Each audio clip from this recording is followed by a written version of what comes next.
I would imagine that there are countless amounts of cheese out in the world, thousands if not tens of thousands. So as a cheesemonger, it's really hard to answer that question of what is your favorite cheese.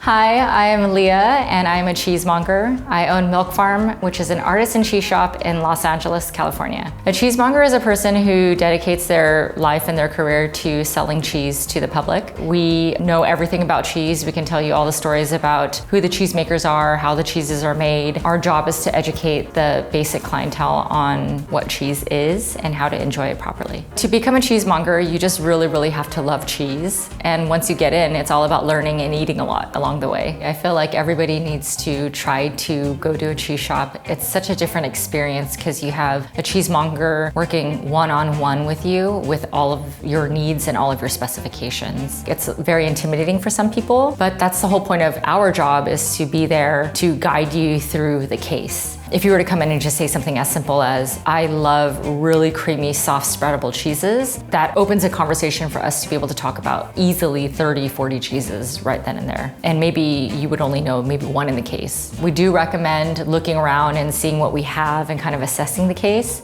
But what I don't recommend is to look in the case to look for cheeses that you already know. What is better would be for you to open the lines of communication with the cheesemonger and just say, hey, I really enjoy this type of cheese. What do you have that's similar? A cheesemonger can walk you through a dozen other cheeses and open your dictionary and encyclopedia on cheese knowledge for yourself. So which cheeses should you get at the grocery store versus our place and vice versa? You know, if you just wanted like a standard run-of-the-mill cheddar, if you're just snacking with it or maybe cooking with something like that, I would say grocery store cheese is perfectly fine. But as far as cheeses that are very specialty, like from small producers, farmstead producers, or cheeses that are highly seasonal, those would be cheeses that you would have to reach out to a cheesemonger for, and we're able to get because we're a specialty store. If you're buying cheese from a cheesemonger and a cheese counter, most of the times it's cut to order, meaning we have the full wheel, we ask you how much do you want? Do you want this amount? And we cut exactly what you want, wrap it up, and you take it home. It's always recommended that you only get what you're gonna enjoy from today up until max about 2 weeks. If you buy a small quantity of cheese, it gives you the opportunity to try a particular type of cheese, lots of different stages, wheel to wheel to wheel, because they'll all be slightly different. We do a lot of pairings at Milk Farm. It's kind of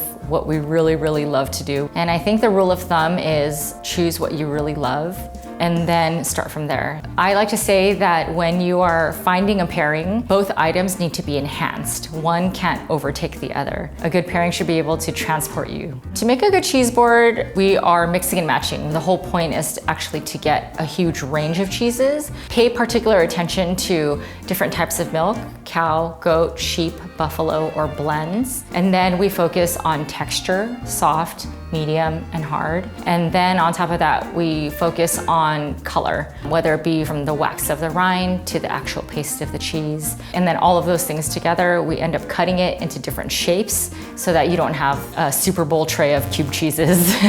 I really think an underrated cheese is string cheese. String cheese is super accessible to everyone. It's inexpensive. It has calcium. It's portable. It has its own little wrapper like a banana. And kids love it too because it's so mild. If I'm talking about an underrated cheese that we have at the shop, Parmesan Reggiano is my cheese that is an underrated cheese, because a lot of people have the misconception that Parmesan Reggiano is just Parmesan, which is a lot of times the green shaky stuff or the little tiny free packets that they give you with a to-go order pizza. But the reality is it's a cheese that's been made for centuries, and there's a lot more uses to it than just grating on top of pasta. That is my go-to cheese for using the rinds for soups and stocks, or just sprinkling on top of different foods, or if I'm just having a glass of red wine and I just want to eat a chunk of cheese, that's kind of my go-to cheese. Processed cheese, is it really cheese? Processed cheese to me is not really cheese. Because if you think about how cheese is made, you really only need about 3 ingredients: milk, an enzyme or an acid, which many times is rennet, and salt.